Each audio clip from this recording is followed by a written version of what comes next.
Chris, I want to start with you, and then Herbie, if you just piggyback. It's not easy to do what they did, and there's an urge, I think, sometimes to get comparative, whether it's Bama now against Bama of the past, or even against LSU last year. I'm not so interested in that as much as I am with what you saw at how easy it seemed to be for this team to get whatever they wanted, however they wanted. Chris, how would you frame that? Well, they made it look easy. Smith symbolizes that. But as you know, winning is never easy.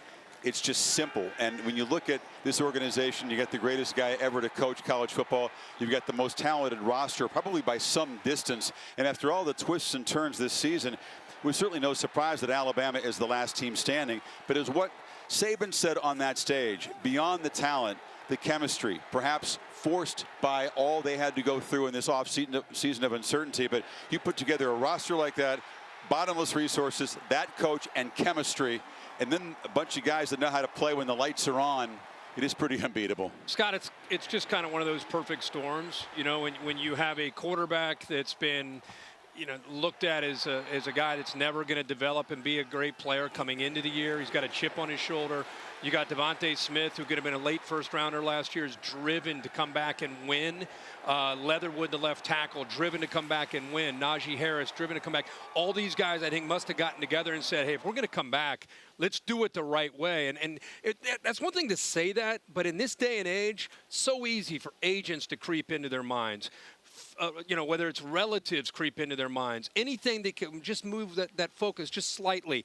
It didn't happen with this bunch. So I think that's the thing you got to really appreciate about this team, along with Sark and the way he dissects defenses.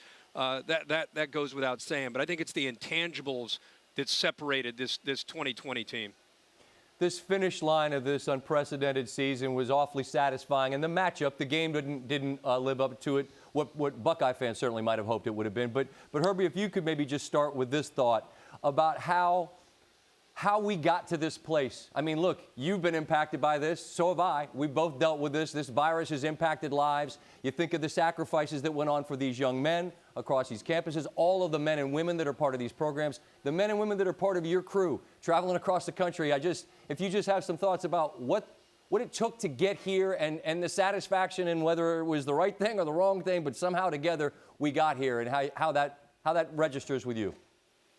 Well, for me, I think it was definitely the right thing. I know there was some questions when it all started. Incredible sacrifice for whether it's our crews all over the country. Sure.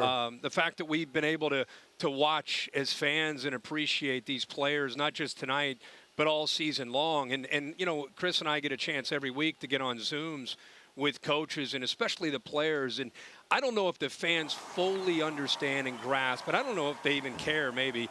But what these players have had to go through as college students, when they're supposed to be hanging out and going to restaurants and walking to class and just being college students, beyond football players, they've had none of that. And they go to the facility, and a lot of them just go back to solitary confinement, and they just hang out. And that could take a toll on you emotionally, and you're not supposed to go through that, obviously, at this age. But I've been so impressed and so appreciative of all that kind of sacrifice. No doubt. I think when you look at this calendar year of sports, you talk about the teams that have been the last team standing when the confetti drops, whether it's the Tampa Bay Lightning, LA Lakers, the Dodgers, Bama here tonight. The Super Bowl is kind of the final piece of that major team sports puzzle. You wonder, what does a championship in this climate with this backdrop mean? Is there an asterisk attached to it? I've maintained from the start, whether it's a team sport, an individual sport, if you are that last team or that last person standing, you deserve almost an extra trophy to go along with the trophy they hand out, because of what went into it and what it took to overcome all that. So, salute Bama. It was a predictable champion of this year's college football season, but in an unpredictable season, they just had the goods. They had all the ingredients, as Kirk said. And I know neither of you want ribbons or platitudes, but to you and your crew, you know my affinity and respect for you guys both. And what you guys go through, people, the protocols, the tests, all of it to try to stay safe, to try to do this and cover this sport, it feels like an appropriate end, and nobody better to document it than you two. Stay safe, travel well, and until next time, I look forward to it. Okay, boys? Very grateful for it, Scott. Thank you very much. See you, buddy.